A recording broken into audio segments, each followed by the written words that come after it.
High বন্ধুরা, আপনারা কে কীরকম আছেন? রুবিজ হোম কিচেনে আপনাদেরকে স্বাগত জানাই। আজ আমি একটি মটনের রেসিপি আপনাদেরকে শেয়ার করব। আজ আমি একটু অন্যরকম করে মটনটা রান্না করব।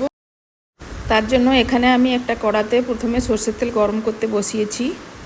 সরষের তেল গরম হয়ে গেছে, এখন আমি পেঁয়াজটা ভেজে নেব। পেঁয়াজটা ব্রাউন কালার করে ভেজে নিতে হবে। এখন পেঁয়াজটা ভাজা হয়ে গেছে, এখন আমি এটাকে তুলে রেখে দেবো। সেম অয়েলে আমি গোটা গরম মশলা আর তেজপাতা ফোড়ন দেব। এখন এর মধ্যে আমি মটনটা দিয়ে দেবো। মটনটাকে একটু ভেজে নিতে হবে। মটনটা ভাজা হয়ে গেলে ওটাকে তুলে রেখে দিব। কড়াতে আমি আবারও সরষের তেল দিয়েছি। সরষের তেল গরম হয়ে গেছে, এখন আমি গোটা গরম মশলা ফোড়নে দিয়ে দেবো। এখন আমি এখানে আদা রসুন বাটা দেব। আদা রসুনটা হালকা গোটা আছে, পুরো পেস্ট করিনি। আদা রসুনটা ভালো করে কষিয়ে নিতে হবে। এখন আমি এর মধ্যে একে একে হলুদ গুঁড়ো, লঙ্কার গুঁড়ো, জিরে গুঁড়ো, ধনে গুঁড়ো, এখন আমি এর মধ্যে গ্রাইন্ডারের বাটি ধুয়ে একটুখানি জলটাও দিয়ে দিলাম। এখন আমি এখানে কাশ্মীরি লঙ্কার গুঁড়ো দেব। তারপর মশলাটাকে খুব ভালো করে কষিয়ে নিতে হবে। মশলাটা কষানো হয়ে গেছে, এখন আমি এর মধ্যে টক দই দিয়ে দেবো। দইটা দেওয়ার সময় আঁচটা কম রাখবেন, নাহলে দইটা কেটে যেতে পারে। আবারও দই দেওয়ার পর মশলাটাকে ভালো করে কষিয়ে নিতে হবে। মশলাটা কষানো হয়ে গেছে, মশলার থেকে তেল ছেড়ে গেছে।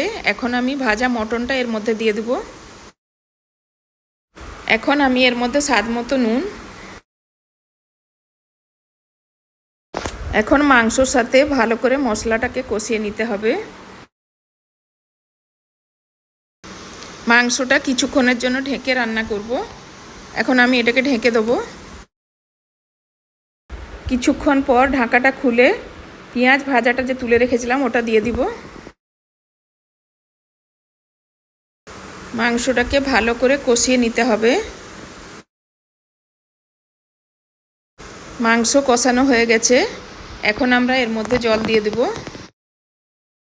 এর মধ্যে আমি গরম জল দেব। আপনাদের যতটা গ্রেভি দরকার সেই অনুপাতেই জলটা দিবেন। আগের থেকে আমি আলু ভেজে রেখেছিলাম, আলুটা আমি খোসা শুদ্ধ দিয়েছি।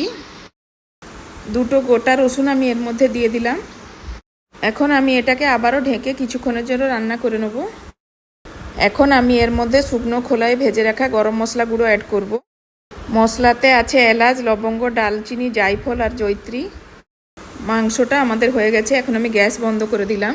যদি আপনাদের এই রেসিপিটি ভালো লেগে থাকে তাহলে লাইক, শেয়ার আর কমেন্ট করে দিবেন। চ্যানেলে যদি প্রথমবার হয়ে থাকেন তাহলে প্লিজ সাবস্ক্রাইব করে দিবেন।